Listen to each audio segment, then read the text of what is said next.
you say. Hit the road, Jack, and don't you come back no more, no more, no more, no more. Hit the road, Jack, and don't you come back no more.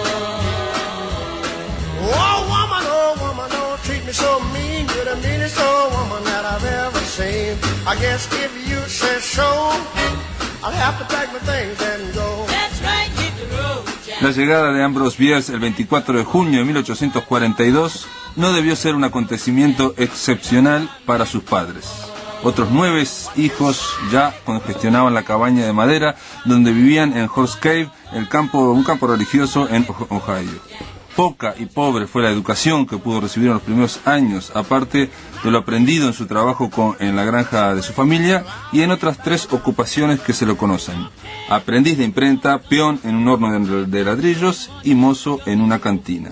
De aquella infancia vivida en un ambiente sórdido, conservó un odio imperecedero para con todos los suyos, de padres para bajos, sin discriminación de grado de parentesco. Más tarde, ese sentimiento florecería en cuentos y en parricidios literarios como este. En las primeras horas de una mañana del mes de junio de 1872, asesiné a mi padre, hecho que, por entonces, causó en mí una profunda impresión. What you said? Don't you come back no more. I didn't understand Don't it. you come back no more. You can't mean that. Don't you come back no Oh, now baby, please. Don't you come back no more. Muy bien, bienvenidos aquí a Radio Uruguay 1050 AM, aquí a La Máquina de Pensar. Empezamos esta semana con Ray Charles y también con Ambrose Bierce, que va a ser nuestro autor temático. Esta semana vamos a tratar de hablar de él, cuentos de soldados, sobre todo el Diccionario del Diablo. Estamos hablando de un escritor que es uno de los más importantes de Estados Unidos, junto con Mark Twain, con Edgar Allan Poe. Nació en 1842, murió en 1914, desapareció, no se sabe si murió o no. De ello trata el libro de Carlos Fuentes, Gringo Viejo, y la película también de Luis Puenzo, Gringo Viejo, trata de la desaparición de Ambrose Bierce en la Revolución Mexicana. Entre otras cosas, Ambrose Bierce escribió en 1913, ya cuando estaba solo, asmático, cansado de esa vida que nunca pudo ver con buenos ojos, agotado por completo su poder de creación, Ambrose Bierce, el amargo, Peter le decían, con 71 años copiosos de desgracias, emprendió viaje a México, en 1913. También para su maltratada existencia pareciera haber buscado con lucidez un desenlace sorprendente. En una última carta del 26 de diciembre de ese año de 1913, escribe: desaparecer en una guerra civil. Qué envidiable eutanasia. Esa fue la desaparición de Bierce. Hablaremos de él durante esta semana en La Máquina de Pensar, pero empezamos ya este mismo programa de hoy diciendo que en control de emisiones tenemos a Jorge Pozzi y en la puesta a punto tenemos al flaco Germán, y ya mismo le damos las buenas noches a Eloísa Armán Hugo. ¿Cómo le va, Eloísa? ¿Qué tal? Muchas gracias por invitarme. Eloísa recibió en el año 2009 el Premio Anual de Literatura en la categoría Narrativa Inédita, otorgado por el MEC. Y esta novela está aquí, acaba de ser editada por Sudamericana, por Mondadori. Mondadori. ¿Está contenta? Muy contenta. Feliz. Me decías que fue un proceso rápido, sí, e indoloro. Rápido relativamente, porque uno manda la novela a la editorial, sí, y quisiera tener más rápido los resultados. Te dicen un par de meses, que después son 3 o 4. Sí. Pero creo que sí fue rápido, porque fue la primera vez que me acercaba a una editorial para publicar algo, y obtuve un sí.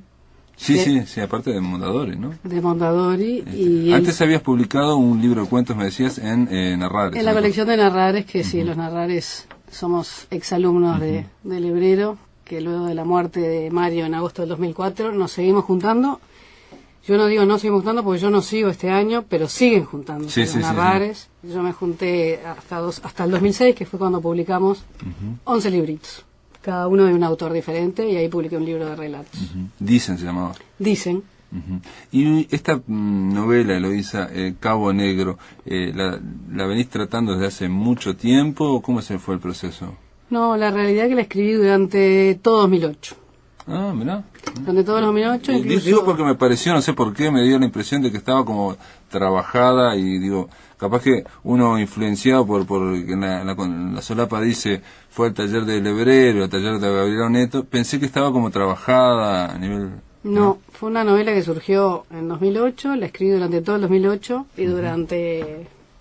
Bueno, te diría que la terminé en octubre de 2008 y después vino todo el proceso de corrección y de tipeo, porque yo escribo a mano, pero lo que fue la escritura, o sea, el proceso de creación fue desde febrero de 2008 hasta octubre.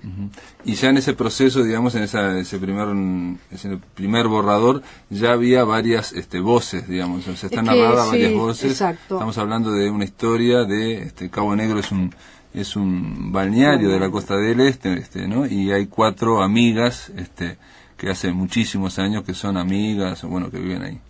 Sí, amigas no diría, sí, pero bueno, han sido amigos de la infancia y se juntan porque no hay ese vínculo de amistad y está claramente puesto en el libro. Pero está la rutina del pueblo, no sé si el pueblo, sino el balneario en invierno. El balneario en invierno y la soledad que trae, bueno, son las que están, se conocen de la infancia y por eso se reúnen a jugar a las cartas. Pero no hay mucho más que las unen. Se soportan, digamos. Y hay bastantes cosas que las desunen, pero de alguna manera sí se soportan, está bien dicho. Pero sí, hay varias voces, porque uno de los ejercicios que yo me propuse con ese libro fue romper con esa cosa que venía tan de Lebrero, era escribir todo en una primera persona y contarlo todo desde ese mismo yo que ve todo. Y me divirtió jugar con distintas voces, a ver si lograba diferenciarlas. Y me divirtió también hacer un narrador de afuera, que era algo casi que prohibido. Sí. Bueno, de todas formas son distintas voces en primera persona, ¿no? O sea, los 4 personajes y el hombre, digamos, uno de los hombres, de los 2 personajes, narra en primera persona. Pero también hay un narrador, digamos, omnisciente. Que ve todo y sabe todo, que termina narrando muchísimo de los capítulos de la novela al final. Sobre todo los momentos en que se reúnen las 4 a jugar las cartas, muchas veces está narrado desde el narrador de afuera o desde Pedro, que es el quinto personaje de la novela. Y que es un personaje, como está paralizado, también puede ser un narrador omnisciente que está desde afuera porque no puede hablar y está en una cama paralizado y no puede hablar, solamente habla por la mañana, digamos, ¿no? Exactamente, después de que puede tomar cierta medicación, le podemos escuchar en esos momentos. ¿Y esto surgió así o fue procesándose, digamos, los 4 personajes, estos 4 personajes? No, fueron surgiendo, viste que la historia se va contando de los distintos personajes, pero se va armando como de diferentes bloques. Fue surgiendo así, yo no me trazo planes, ni como que van viniendo, y así fueron llegando las distintas voces. Incluso en algún momento cuando puse 4, dije hay una 4ª voz, que es la voz de Luisa. Y como yo en un momento no me surgió la voz como voz y quedó como está escrita desde afuera también. Luisa no está escrita en primera persona. Luisa no está escrita en primera persona. Luisa no está escrita en primera persona. Bueno, no me pude conectar con Luisa. Pero ellos fueron llegando las voces, fueron contando desde ellas la historia. Y lo interesante para mí era que la misma historia la contaran desde los distintos lugares y que no se contara siempre del mismo lugar. Y así se fue construyendo la historia que fue surgiendo sola. ¿Y vos dirías que esta es una novela feminista o femenina? Porque hay mucho de reconstrucción de la vida, pero sobre todo del pasar de la vida, ¿no? O sea, estamos hablando de personajes que no están en su última etapa, claramente, no para nada, pero digo, por el tema del balneario y de no haber salido de un pueblo chico, están digamos. Como prematuramente avejentados. Exacto, está como que pasaron ya, para ellas hablar de 40 años y están en el mismo lugar prácticamente, salvo con alguna excepción, así, breve, encima. Exactamente. No sé si es una ley feminista, si es para mujeres. Hay muchos hombres que la han leído que les ha gustado. Yo soy mujer y escribo desde mujer, entonces desde ahí se puede ver como... Pero creo que es un libro que puede... ¿Y tiene algo que ver tu procedencia, digamos, de un pueblo chico, no? No, mi procedencia no es de un pueblo chico, es de Montevideo. Los orígenes de mi familia son de un pueblo chico. Lo que tiene que ver es que es el balneario, ¿no? El balneario donde yo pasé todos los veranos de mi vida, que es La Paloma de Rocha. Y un poco, la novela la comencé a escribir ahí en el verano, y un poco el imaginario donde yo me apoyo para crear Cabo Negro es La Paloma. Incluso está la avenida, que es donde está la librería de Blanca. Es una librería que existe en La Paloma, que existió. De todas formas, la novela es bastante como intimista, en el sentido que se ve poco, o por lo menos yo, no se ve mucho paisaje, muchos espacios abiertos, ¿no? O sea, hay momentos en la playa, hay momentos que, bueno, que alguien es Sí. ultimado en la playa y toda esa historia, pero Sí. en general uno se va quedando con esas, Con los espacios donde ellos se juntan, que son espacios cerrados. Sí, está un poco o la en la descripción. propia librería también, O en ¿no? la propia librería. Está la descripción del balneario desde la imaginación de Pedro, que añora poder salir y recorrerla. Digo, ahí es un poco donde se muestra el balneario. Y bueno, y de la ventana que ve. Y de la ventana. Pero en general se trata de algo intimista, ¿te parece a vos? ¿O estuvo planificado o no estuvo planificado para nada? No, no estuvo planificada. No estuvo planificada, surgió así. Y en el contexto, digamos, policíaco que tiene, porque tiene una beta, digamos, ¿no? ¿Ya sabías la solución, digamos, No, del enigma? no, me enteré al final, como el lector, me enteré al final. Sabía que había pasado algo, que había habido una muerte, pero no sabía quién había sido. Dije, está bueno no decirlo, ¿no? A nadie. No, Hay que no, tener sobre todo cuidado porque está en la de última eso, página. Hay que tener cuidado con eso, que a veces uno se pierde. No, que pero está digo, escuchando, que en no esto leyó. que estamos hablando de que es una trama intimista, digo, también hay una línea que es policial en cuanto a tratar de reconstruir el pasado, ¿no? Tratar de buscar la verdad. Exacto. Sí, en realidad no pretende ser una novela policial, nunca. El tema es cómo algunos hechos que tuvieron que ver con muerte impacta a los personajes y cómo los trenza en un nudo con el personaje central, que es el que aparece desde el pasado al invierno del Cabo Negro, a complicarle la vida a estas mujeres tan quietas, tan solas, tan rutinarias. Sí, en un momento está planteado como una gran venganza de las 4 mujeres. Bueno, contra- ahí es donde contra este a mí la novela se me queda, y tuve un trancazo de 2 meses porque sentí que había quedado como en un absurdo, en un callejón, que era demasiado burdo plantear una venganza colectiva.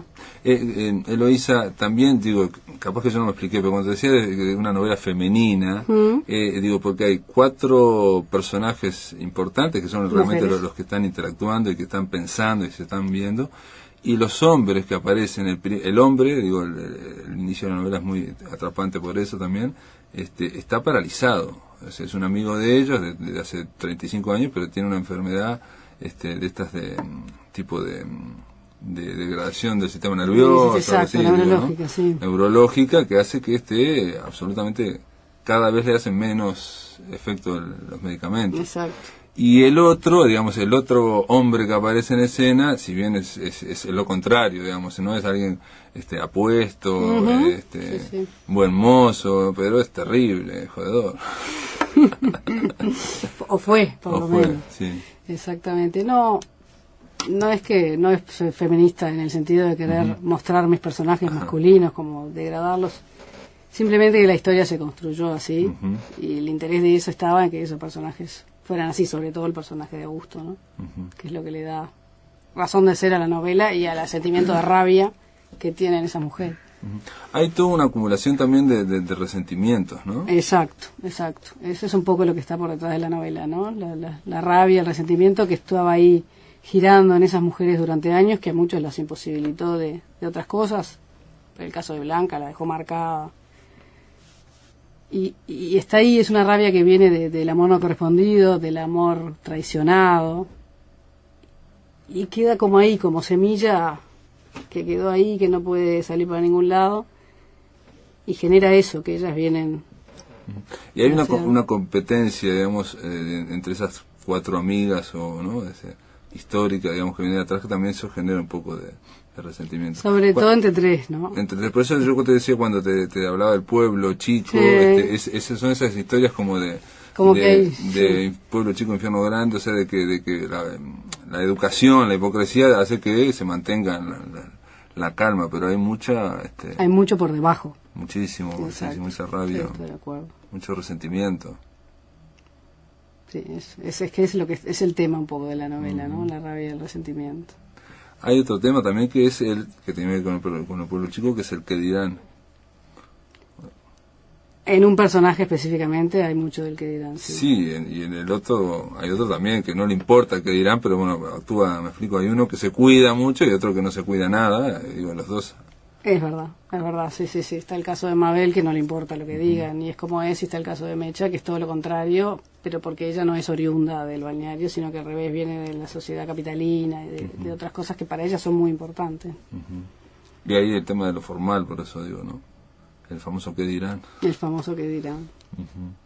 Y no, ¿qué te dijo, por ejemplo, Gabriela cuando la leyó? Gabriela no la leyó todavía. Ah, sí, o sea que usted escribió y se mandó sola. Exactamente. Muy bien, muy bien. Exactamente. Bien. Exactamente. ¿Y cómo fue, digo, la experiencia? Digo, está muy bien, digo, ¿no? Me sorprende. Está bárbaro porque, digo, te largaste a escribir la novela y la mandaste y chao. Exacto, me largué a escribir la novela, la comenté, siempre había amigos lectores que Ajá. son buenos referentes para ver si uno más o menos está en la senda, porque uno es difícil darse cuenta. Primero si está terminada, si está bien lograda, si está acabada. Si está solo en tu mente o en el texto. Exacto, si se logró sacar lo que uno imaginó a las palabras. Y bueno, las repercusiones fueron buenas. Uno especialmente me dio una mano en algunas cosas donde me pareció trabajar más acá, o esto es más rico, da para más, desarrollarlo más. Y cuando estuvo pronta, a mí me pareció que estaba terminada, la mandé a la editorial, y ya que estaba pronta, la mandé al MEC. Al concurso. Y entonces, esto tiene que ver, esta pregunta, capaz que yo no me estoy expresando bien hoy, es con el vínculo con los talleres literarios. Me refiero que en la solapa aparece que fuiste al taller del Lebrero, fuiste al taller de Gabriela Oneto, y de alguna forma, no te digo que te predispone, pero de uno dice, bueno, esto es algo trabajado en el taller, es algo, ¿me explico? No, la verdad es que la parte de novela la empecé a trabajar sola, ya sin ir a ningún taller. En los talleres sí produje muchísimos relatos, muchos cuentos, pero no novela. Estaba empezando a escribir una novela y los primeros 2 capítulos se los mostré al librero por allá por el mes de julio de 2004. Él me dio para adelante, me dijo seguí mostrándome, que fue una de las primeras novelas que escribí, que no es esta. Y bueno, después Mario murió y esa novela la terminé, pero es una novela que no quedó en cajón, por lo menos por ahora. Después escribí otra y esa viene a ser la tercera novela. La pregunta tenía que ver, digo, ¿cómo fue digo, en la solapa famosa, sí, de la que estamos hablando mucho? Dice que en el año 2000 comenzó a indagar en el proceso creativo, digamos, empezaste a abocarte a talleres, ¿y cómo fue ese trabajo, digamos, un trabajo a término? Nunca termina, me parece, pero mi primera experiencia de taller fue un taller en Punta Carretas, que fui a dar una mesa, sentía que tenía algo para decir, que tenía algo como fuerzas, algo que se movía dentro de mí que no sabía cómo sacarlo. Y alguien me dijo, no, un taller literario, yo fui a probar. Me senté frente a un disparador y me pasó algo que no me ha pasado nunca, que fue una cosa mágica, una cosa de libertad y de donde me di cuenta de que no había... Fue como un sueño, como algo que yo no había pensado, y sin embargo cuando terminó el tiempo y había producido un texto que yo no sabía que tenía dentro. De ahí me conecté con Gabriela Oneto buscando talleres por internet y empecé a hacer un taller virtual porque ella estaba en México en ese momento. México.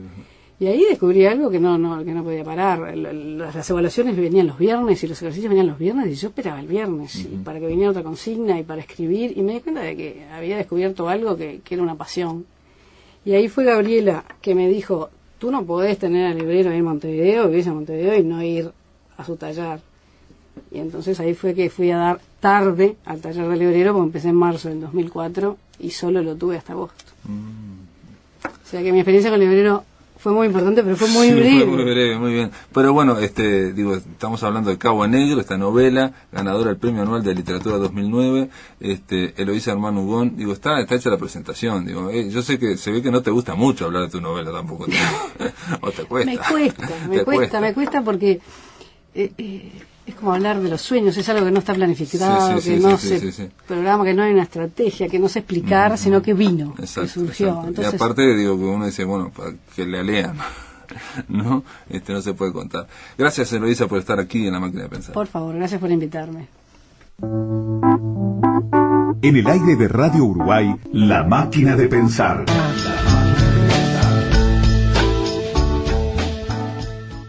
A diferencia de lo que mucha gente piensa, un seguro no es para evitar que te pasen cosas, es para que te pasen cosas. No estaría mal pensar un poco menos en la casa y un poco más en descansar, cocinar, jugar, leer, conversar, escuchar, celebrar en la casa. Por eso hacemos todo para que preocupación sea una palabra que traes al banco, pero que no te llevas. Banco de Seguros del Estado. En Uruguay, nadie te da más seguridad. Informate con tu asesor de confianza en agencias y sucursales de todo el país, llamando al 1998 o ingresando en www.bse.com.uy.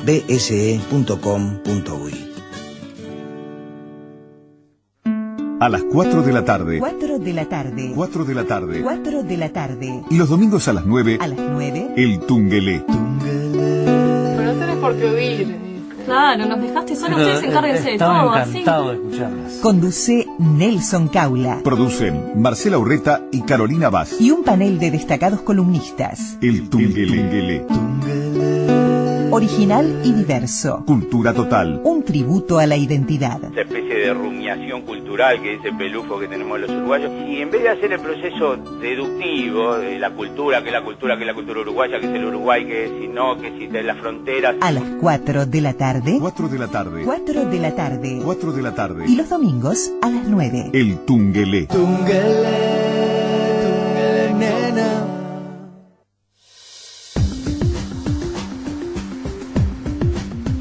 Cuarta edición. Informe Nacional. Cuarta edición. De lunes a viernes a las 22 horas, con la conducción de Gustavo Pérez Berrueta. Cuarta edición.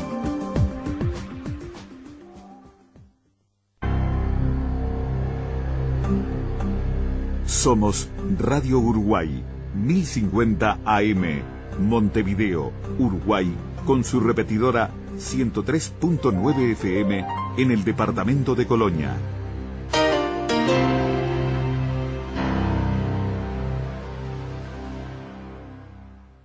Atención, charlas, entrevistas o columnas que te perdiste o que querés volver a escuchar, las encontrás en el blog de La Máquina de Pensar.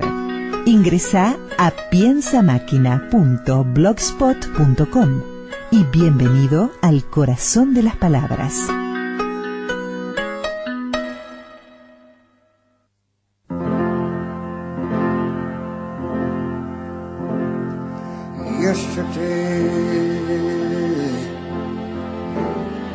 All my troubles seem so far away, yeah.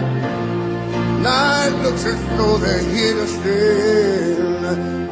Oh, I believe yesterday. Suddenly, I'm not a happy man I used to be, no, no. There's a shadow hanging over me. Oh, yesterday came suddenly. Why did she have to go? I don't know.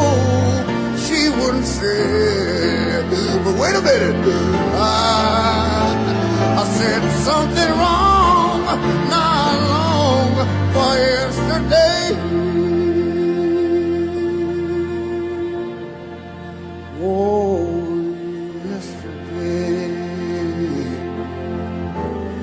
Love was such an easy game to play as it was. Now I need a place to hide away. Oh, I believe yesterday. Why did she have to go? I don't know. She wouldn't say. But listen, I must have said something wrong. Not long for yesterday.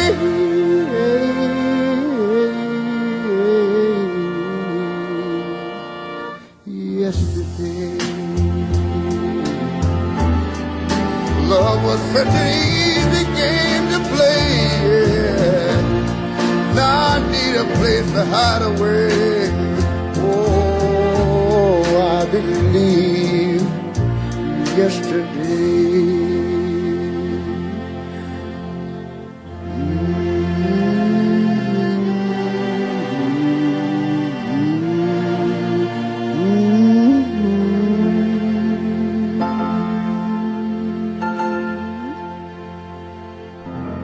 Este es Yesterday, uno de los temas, creo que es el tema más versionado de los Beatles, en una versión de Ray Charles que, dicho por el propio Paul McCartney, le cambió a él la forma que tenía de cantar Yesterday.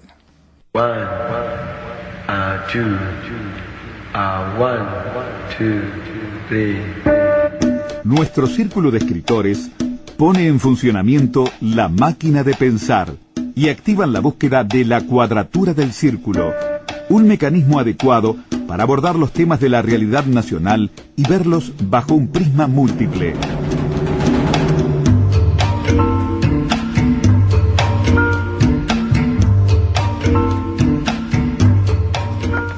Muy bien, aquí en la cuadratura del círculo, este espacio que parece muy pavo, vamos a explicar que no es pavo, ¿no?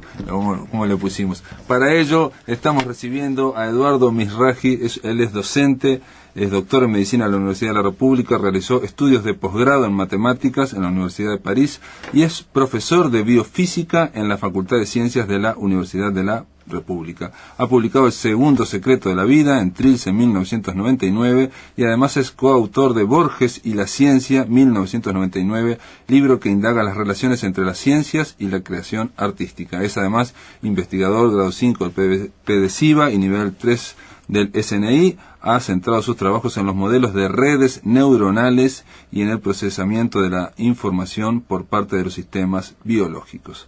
Eduardo Mizrahi, ¿cómo andás? Buenas noches. Buenas noches, muchas gracias por invitarme. En la cuadratura del círculo también contamos con la presencia de Ramiro Sanchís. ¿Cómo le va, Ramiro? ¿Qué tal, Pablo? ¿Cómo estás? Eso prueba que está aquí Ramiro, que no estamos haciendo la voz de él. Ramiro Sanchís viene a ayudar a hablar acá, a conversar un poco del tema de este libro, En busca de las leyes del pensamiento, una mirada desde la era de la información. Este es el libro de Mizrahi, de Eduardo Mizrahi, que acaba de publicar hace poquito Trilce. Lo primero, capaz que antes de entrar en el libro, me gustaría, Eduardo, hablar un poco de la cuadratura del círculo. Yo ahí me enteré lo que era la cuadratura del círculo, no sabía lo que era. Bueno, yo no sé mucho tampoco lo que era. Creo que era un problema matemático célebre.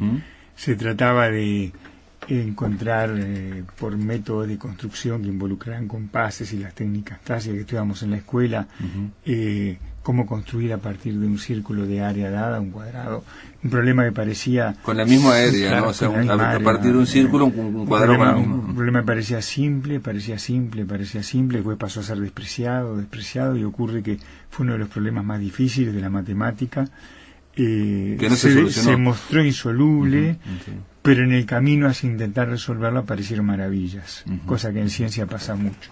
Y que quizás esta pequeña anécdota, ahí Eduardo Mizrahi en este libro dice que no era un problema tonto y que hizo avanzar la ciencia, si bien no se resolvió, es insoluble. Quizás es un poco el tono de todo el libro, ¿no? O sea, es tratar de ver desde Isaac Newton en adelante cómo, o antes, cómo la ciencia ha tratado de analizar o objetivar eso que es tan difícil de analizar, que es el pensamiento. Así es, salvo que los que estamos un poco involucrados con esa búsqueda que no ha terminado, tenemos la ilusión de que no sea un tema insoluble. Tenemos la ilusión de que en algunas décadas, no muchas décadas, las generaciones que nos sucederán logran resolver ese problema. Afortunadamente, en ciencias naturales, muchos problemas sí son solubles, como lo son también a veces en matemática. Problemas insolubles, pero hay otros que son solubles. Este es un problema aún no resuelto, pero que confiamos sea soluble. Y no solo yo, confía un tropel de investigadores dispersos por el mundo en que este problema sea soluble, y por ello la búsqueda de la mecánica del pensamiento es uno de los temas más ferozmente investigados en nuestra época, especialmente en esta época de computación. Aparte estamos hablando de un objeto de estudio o de análisis en el cual uno emplea el mismo objeto, ¿no? O sea, estamos buscando el pensamiento con pensamiento. Es cierto. Antes de venir acá yo me emocioné mucho cuando me enteré que esta semana era de homenaje a Beers, y no pude dejar de hojear el diccionario del diablo, y ver qué decía Beers sobre los temas de que íbamos a hablar, y como siempre este hombre amargo y extraordinariamente brillante dice cosas amargas y brillantes. Yo no las tengo escritas, pero invito al lector a que vea lo que dice Beers sobre el cerebro y lo que dice sobre la mente. Efectivamente, es un tema que tiene el problema de que solo lo podemos indagar con el objeto que queremos estudiar, que es el pensamiento. Pero la ciencia nos ha enseñado a tener soportes externos. Tenemos sistemas de representación de la mente, tenemos formas de objetivar la función cerebral, formas de representarlo con técnicas matemáticas, computacionales, que hacen que lo que estamos estudiando no es nuestro cerebro como si fuese un sistema que se mira a sí mismo, sino que es un objeto que representa lo que es un cerebro en general, y con eso podemos avanzar un poco sin entrar en una especie de contradicción lógica. Y aquello, esto no está en el libro, ¿no? Pero yo me pensaba que aquello del famoso principio de incertidumbre, de que las cosas cambian cuando las van mirando, no se aplica acá. Ese es un principio que tiene muchas escalas. Eso fue técnicamente expuesto en el campo de la física, de la física cuántica. Tiene alguna versión en el campo de la teoría de la información. Es cierto que el observador perturba cosas, pero hay procedimientos para compensar las perturbaciones. Quiere decir que no es imposible conocer. Uno de los axiomas de la ciencia es que es posible conocer. Es posible conocer bien, con limitaciones, por cierto. El conocimiento es usualmente parcial y mejorable, es como si fuese una sucesión de continua mejoría en lo que vamos comprendiendo. De manera que, ya le digo, representa una posición optimista en cuanto a que a la larga alguien, presumiblemente no yo, por cierto, y quizá no en mi generación, pero alguien dentro de algún tiempo... Eduardo, pero tu libro, una cosa muy interesante que hay que decirlo, en tu libro hay continuamente vínculos o nexos con la producción artística, con ejemplos artísticos. Comenzás citando a William Gibson, ¿no? A Gibson, el autor de Neuromante, de ciencia ficción. Citás varios libros de él, una novela llamada La máquina diferencial también. Por eso también le dije a Ramiro si quería venir, porque citás a William Gibson, por ejemplo, La máquina diferencial es una novela de ciencia ficción, pero que transcurre en el siglo XIX, basándose en datos reales. Es extraño. Sí, es ante todo una ucronía. La novela, la premisa de la novela es que hubiese pasado si Charles Babbage hubiese logrado construir sus máquinas, la máquina diferencial y la analítica, es la segunda. Sí, la segunda. Entonces, claro, si en la historia, si en 1800, no sé, más o menos 15 creo que es, ¿qué fechas son más o menos por ahí? La novela transcurre en 1850 y algo, si mal no recuerdo, pero claro, imaginemos si en la década de 1820 hubiésemos tenido una computadora funcionando, como en los 50 estaba ENIAC, ¿no? Bueno, cómo hubiese cambiado la revolución industrial en Inglaterra, claro, se hubiera hecho una revolución digital también en el siglo XIX. Sí, digital o algo similar, pero bueno, a lo que voy es que hubiese sido todo un cambio importante, que es el mundo que reconstruye la novela, ¿no? Y bueno, Gibson es un autor extremadamente preocupado por los problemas que dice Eduardo, ¿verdad? O sea, el problema de la representación de la conciencia, eso se ve en Neuromante claramente, con las dos inteligencias artificiales. Y de hecho, en La máquina diferencial, hacia el final, hay como una suerte de episodio en el cual, años después de la acción principal de la novela, aparecen inteligencias artificiales basadas en los sistemas de Babbage. O sea que es un tipo, Gibson, aparte de muy interesante, muy comprometido con estos temas, y por eso es bastante interesante que en un libro de divulgación científica se lo lea seriamente, ¿no? Eso está muy bueno. De alguna forma, Eduardo, me parece que tanto Gibson en la novela de ciencia ficción como Babbage, ¿no? En la máquina que quiso inventar de calcular gigantesca, la máquina diferencial, la máquina analítica, quieren los dos buscar representaciones del pensar, tratar de...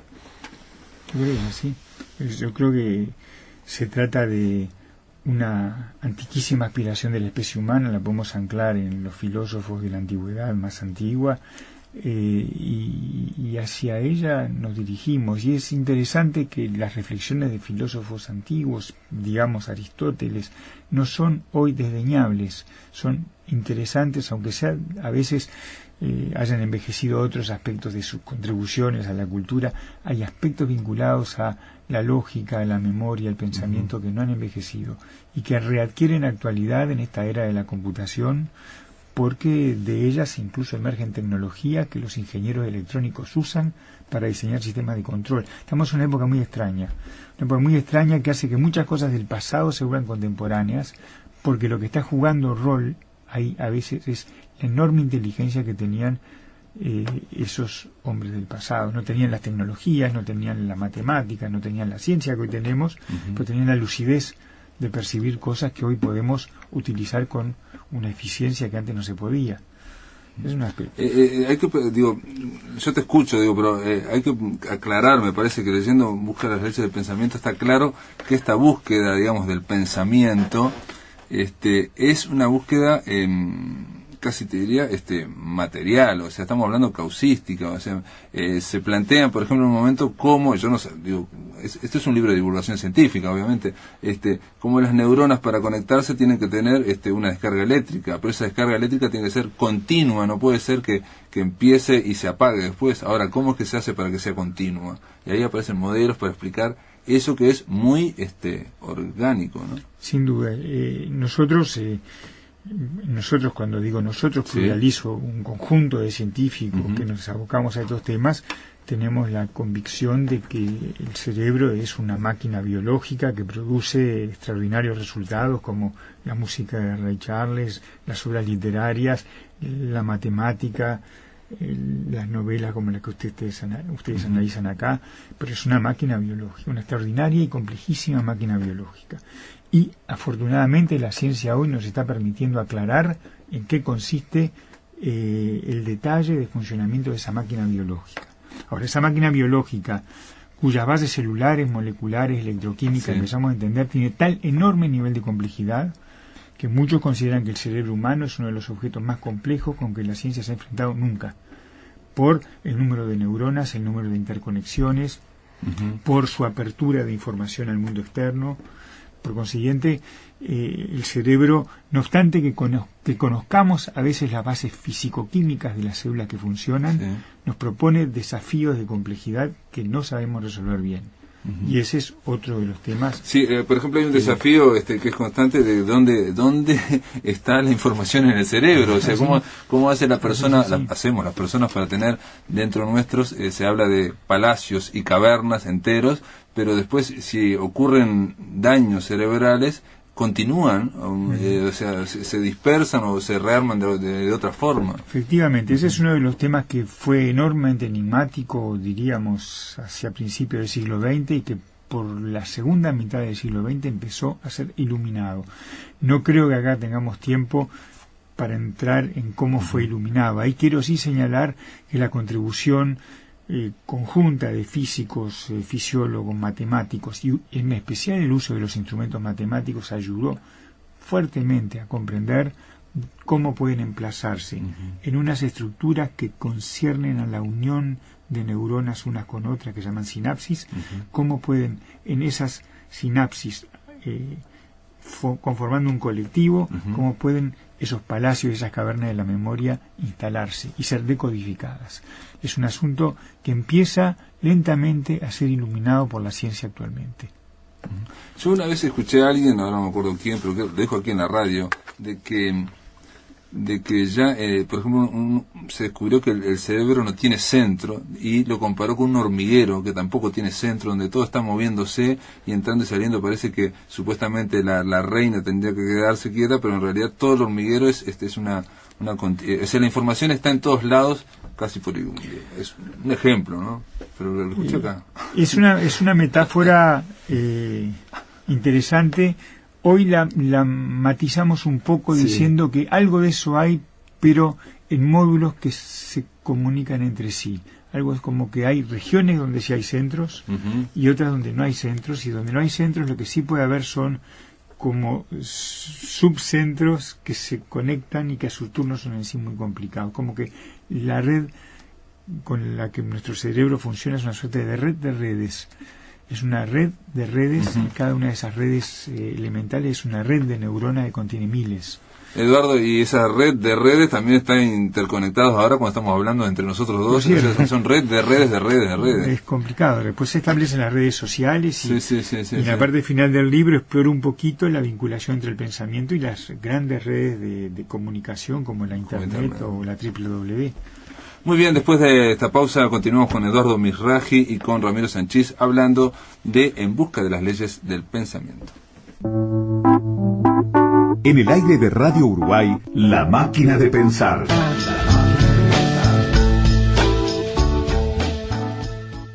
En República FAP llamamos a gente como Laura. Hola. Doctora en una mutualista, para informarla. Sí, rápido, decime. Cada uno da lo que recibe. Ajá, ¿y cómo es, a ver? Luego recibe lo que da. ¿Pero no hay otros costos? Nada es más simple. No hay otra norma. ¿Y la plata sigue siendo mía? Nada se pierde, todo se transforma. Hablemos. Con tu compromiso más el nuestro, vas a lograr la mejor jubilación. República AFAP. Más rentabilidad. República AFAP. Gana un país. Todos los lunes, a partir de las 21 horas, Radio Uruguay abre un espacio para mirar la realidad desde otra perspectiva. Bancada femenina. El aporte y la visión de las mujeres que ocupan cargos de representación a nivel nacional y departamental en el debate de los temas que marcan el presente y el futuro de nuestro país. Bancada femenina. Con la conducción de Magela Camelo, todos los lunes, a partir de las 21 horas, por Radio Uruguay, 1050 AM, y su repetidora en Colonia, 103.9 FM. Bancada femenina. Con otra sensibilidad. Para todo el país. Soy Juan Boroviov, actor de la Comedia Nacional, y te invito a ver... Cuartito Azul, un musical de tango. Texto y dirección Mariana Perkovich, con La Mufa en vivo. Sala Zabala Muniz, localidades limitadas. Comedia Nacional, temporada 2010.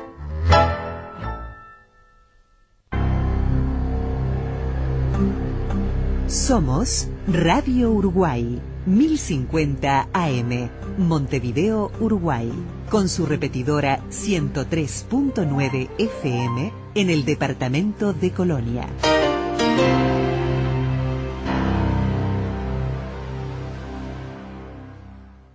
Atención, charlas, entrevistas o columnas que te perdiste o que querés volver a escuchar, las encontrás en el blog de La Máquina de Pensar. Ingresá a piensamáquina.blogspot.com y bienvenido al corazón de las palabras. Estamos aquí en La Máquina de Pensar con Eduardo Mizrahi y con Ramiro Sanchís, hablando En busca de las leyes del pensamiento, una mirada desde la era de la información. Es un libro que editó Trilce, que escribió Eduardo Mizrahi y que de alguna forma está tratando de dar una panorámica de las últimas investigaciones acerca del cerebro, de la mente, del pensamiento, en un momento del libro que comienza con Isaac Newton, o sea, empieza desde bastante más atrás y termina en el siglo, bueno, en el XXI ahora, y prácticamente hablando década a década en el siglo XX. En el siglo XX hay un descubrimiento hecho por un endocrinólogo que se llama Selye, Hans Selye, que nació en Viena en 1907, lo hace en 1936, ¿no? La verdad que descubrió un síndrome general de adaptación descubierto por Selye y le puso el nombre de estrés. Y en él dice, entre otras cosas, que un acontecimiento exterior, dice Eduardo Mizrahi, puede provocar estrés y desencadenar una reacción de alarma, pero también ese estrés y esa reacción pueden nacer de pensamientos y de aprehensiones generados en la esfera cognitiva, digamos, en el pensamiento. Y continúa, la encrucijada neuroendocrina descubierta a partir del hallazgo de Selye mostró con claridad la vía física por las cuales las actividades mentales pueden influir y aún agredir la función del cuerpo, de los más diversos componentes del cuerpo. Yo, leyendo esto, digo, desde el punto de vista, claro, del literario, pensé, una palabra puede agredir físicamente. Sin duda. Me pareció interesante incorporar ahí uno de los creadores de un área de la medicina que ha tenido el impacto social que ha tenido en el área de Selye, la palabra estrés. Su importancia en la sociología de hoy nace del gran hallazgo de él. Pero ese hallazgo yo lo quiero ligar al tema del pensamiento porque su hallazgo, el síndrome general de adaptación, que lo condensó en la palabra estrés, realmente ayudó a que la medicina primero, pero la biología en general comprendiese cómo en el ser humano o en animales del estilo ser humano, animales superiores, superiores en cuanto al nivel de complejidad evolutiva. Sí. Usted sabe que las bacterias son consideradas animales muy superiores porque tienen una capacidad de adaptación a los ambientes extraordinaria. Cuando uno dice superiores es una metáfora para querer decir su complejidad fisiológica.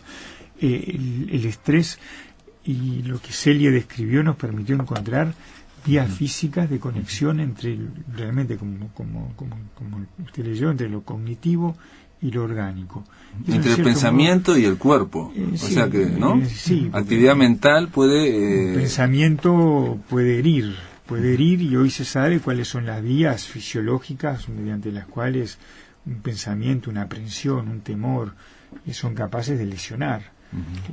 Igual, Pablo, estás apuntando también, además, a una conexión entre pensamiento y lenguaje, ¿no? O sea, porque al decir la palabra puede herir, sí, claro. Estás haciendo como el otro lado de la cadena. Y eso también es muy interesante porque, digo, cuánto de la filosofía del siglo XX, de Wittgenstein y toda la filosofía analítica, de algún modo busca esa traducción, no es la palabra, porque suena un poco despectivo, pero esa conexión importante entre las leyes del pensamiento y, de algún modo, las leyes del idioma, ¿no? O cómo las estructuras de una lengua parecen remedar o copian las estructuras del pensamiento. Eso, digo, es un tema sumamente interesante también, ¿no? No, yo lo traía a colación porque complica más todavía el tema del estudio físico o fisiológico o orgánico del cerebro. Saber que puede haber a través del cerebro, a través de la mente, puede haber daños físicos a través de pensamientos o de... Sí. Es así, y no solo daño físico, sino también reacciones orgánicas específicas, como un relato que produzca un sobresalto o pánico va a producir reacciones de alarma, va a haber una taquicardia, un sentimiento de pánico, un sentimiento de furia emanado de un texto o de un relato de 4 palabras. Pero lo que es importante, y esa es la razón de que esté ese capítulo acá, es acoplar los fenómenos cognitivos que pueden pasar en cualquiera de las esferas de nuestra vida cerebral con los fenómenos emotivos, con los fenómenos endocrinos, los fenómenos orgánicos. Somos una compleja estructura, los seres humanos y los mamíferos superiores, somos una compleja estructura, y el pensamiento puede tener cierto nivel relativo de autonomía de lo que es la emotividad en algunos aspectos del pensamiento racional, pero normalmente hay un acoplamiento fuerte entre lo que es la vida emotiva y la vida cognitiva. Y hay vías fisiológicas que hoy nos permiten entender cómo ocurre ese acoplamiento. Esa es la razón de que ese capítulo... Incluso termina ese capítulo diciendo, quizás no es de todo inapropiado imaginar que el sueño de Descartes, de encontrar una zona nerviosa que conectara lo mental con lo corporal, y que Descartes sugería que podía ser la glándula pineal, fue parcialmente concretado a través del estrés de Seidler. Eduardo, vos planteás en el capítulo 10 el título, quiero leer el título, Biología de la mente, y el capítulo 11, El pensamiento en la máquina, que bueno, aquí está la máquina pensando, no puedo dejar de preguntarte por eso. Para hablar de esos dos capítulos. Biología de la mente, ¿querés de alguna forma bajar a tierra también esto de que la mente puede ser muchos castillos, muchos palacios, pero necesita un soporte material que hasta donde sabemos hoy es el cerebro. El cerebro, y creo que no exclusivamente el cerebro humano, el cerebro de los animales superiores, excepto que el cerebro humano, al estar dotados nosotros de lenguaje, ha podido comunicar los pensamientos, refinarlos, generar estas redes sociales como es este propio grupo que nosotros constituimos aquí en la radio. Es decir, el cerebro humano, munido de su lenguaje, ha podido no solamente extender el potencial del pensamiento, sino también transmitirlo, generar una suerte de herencia cultural. Ese es otro tema complicado, pero como quiera que sea, yo entiendo que hay una biología de la mente en el sentido de que la mente está instalada en su órgano, que es el cerebro, lo que no significa que necesariamente siempre deba estar instalada en ese órgano que es el cerebro. De ahí el capítulo que sigue, es una ligera reflexión sobre los vínculos entre los modelos neuronales que emanan del estudio de esa biología de la mente y las implementaciones tecnológicas que muy rápidamente, sorprendentemente rápidamente, esos modelos neuronales ya han logrado en manos de ingenieros.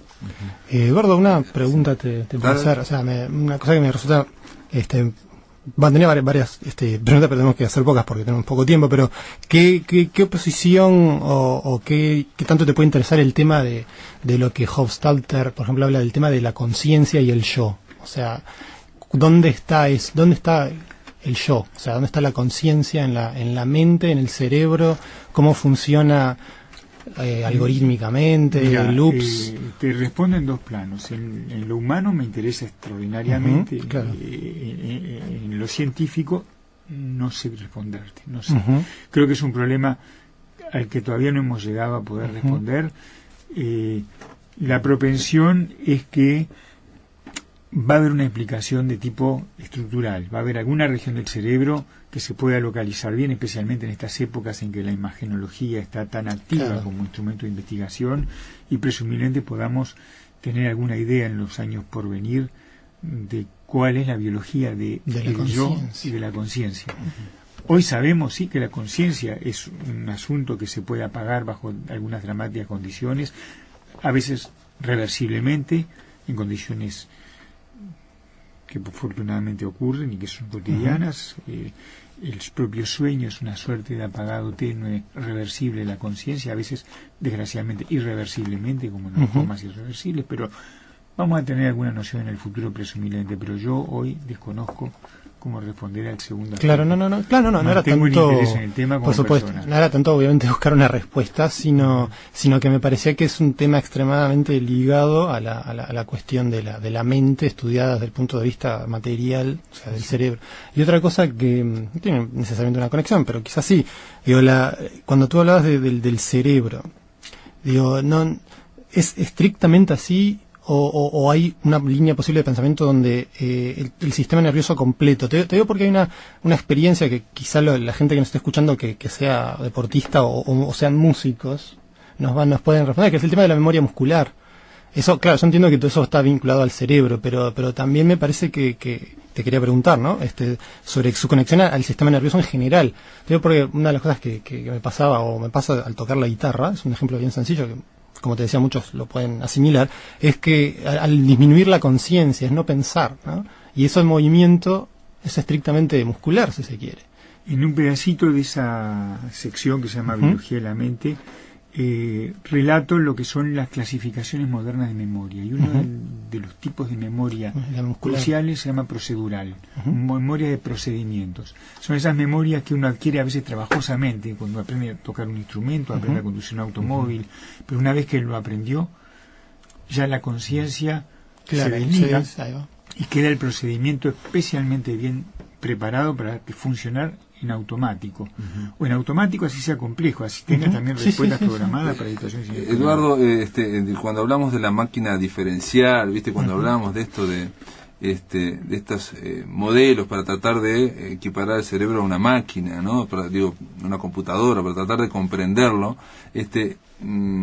aparece una máquina que puede pensar o que puede aprender, ¿no? Que se llama perceptón, algo así. Bueno, no es una máquina que pueda pensar, es un elementalísimo modelo matemático. Quizá uno de los primeros que puede aprender, puede ser instruido. Fue, en cierto modo, el comienzo del moderno desarrollo de la teoría de las redes neuronales. Se llamaba perceptrón. Fue inventado por Frank Rosenblatt a fin de la década de 1950. Era extremadamente elemental frente a lo que es un cerebro real de un mamífero pequeño, pero tenía la capacidad de ser instruido, de poder aprender, digamos. De poder aprender. Y eso fue el comienzo de una época nueva que tuvo un enorme impacto en dos dominios: en el dominio de la investigación básica de la función del cerebro y en el dominio de las tecnologías. Las tecnologías hoy, las tecnologías vinculadas a la ingeniería del control, están explotando enormemente las derivaciones emanadas de ese hallazgo. Pero está lejísimo ese hallazgo de el pensamiento. Pero a mí lo que me interesaba es que ese hallazgo, que después se fue complejizando y para que, digamos, máquinas puedan aprender a identificar cosas que no sabían de antes, ¿no? O sea, para mapas, no sé, para un montón de funciones. Lo que a mí me interesaba era que en la medida que esas máquinas se fueron complejizando, vos escribís, la razón de que funcionen generalmente elude la plena comprensión. Cada vez se fueron convirtiendo en más difíciles de comprender cómo lo hacen desde el punto de vista matemático. Es verdad. Esas máquinas como el perceptrón y sus derivaciones más modernas son procedimientos matemáticos que el ingeniero o el científico que los estudia los comprende como procedimientos matemáticos, pero para hacerlos funcionar los tiene que instalar en un computador, y en suma se transforma en una cuestión que tiene de base una estructura matemática, Sí. pero que se experimenta en un computador como quien hace un experimento en un laboratorio de química. Y el resultado del experimento lo tiene que calibrar, evaluar, ajustar a sus objetivos, y la matemática que hay ahí involucrada tiene tal nivel de complejidad que no, muchas veces, a pesar de que es matemático No se puede comprender. el lenguaje, no se comprende por qué funciona. Es un hecho que parecía rarísimo que pudiera ocurrir, pero que ahora es un hecho frecuente. Y hoy conocemos muchas situaciones donde hay teorías matemáticas, donde la matemática es transparente para quien la escribe, y no obstante, mirando esas ecuaciones, quien las escribe esas ecuaciones no puede decir qué va a pasar con ellas. Y tiene que, con esas ecuaciones, jugar como si fuese un experimentador con una computadora. Y eso es lo que pasa muchas veces con estos modelos. Que son opacos, digamos, o sea, la computadora hace todo, pero no se sabe exactamente su. Y una de las cosas que los científicos buscan es tratar de recuperar algunos modelos que no sean tan opacos, que igualmente sean interesantes, pero que nos ayuden a avanzar en el desarrollo de la comprensión de los mecanismos, transparentizar en algún sentido eso. ¿Eso no afecta un poco aquello del test de Turing? ¿No? El test de Turing es un interesante desafío siempre. ¿Te referís a la cuestión ¿Qué es el test de Turing, que no tengo ni idea? Que lo explique Eduardo, que lo explique mejor que yo. Te referís a algo que no sabés si es una máquina o una persona, y hacerle un test para vos decidir a partir de... Lo de Blade Runner, ¿no? No, claro, esa es la versión ficcional de Philip Dick, ¿no? Bueno. El test de Turing, hasta donde yo lo entendía, era una manera, bueno, si yo tengo... ¿Cómo saber si una máquina es realmente inteligente? Bueno, si yo no puedo distinguir su respuesta de las de una persona, entonces voy a tener en apariencia, al menos, y ahí no hay un problema filosófico quizás de ser y apariencia y ser, ¿verdad? Pero bueno, en principio voy a tener una máquina inteligente. Entonces, ahora, esa máquina, al ser una máquina, está basada en procedimientos algorítmicos, ¿no? Ahora, con lo que dijo Eduardo, si yo no soy capaz de entender esos procedimientos y se me escapan, entonces me parece, intuitivamente, pues no es un tema que lo haya pensado, se me estaba ocurriendo ahora, quizá se toca un poco con el tema de Turing, porque creo que aparte de Turing también desarrolló matemáticas sobre ciertos problemas no solubles, ¿no? A través del teorema de Gödel. La máquina de Turing en particular, la máquina de Turing es una de las grandes construcciones de la ciencia, muy difícil de comprender, yo la comprendo muy poco, pero quienes saben de esas cosas me han explicado que es algo extraordinariamente importante en el desarrollo de la matemática, es un poco la teoría de base de la computación actual. Claro. Entonces me pareció que como que se tocaban los temas, ¿no? Y que igual creo que es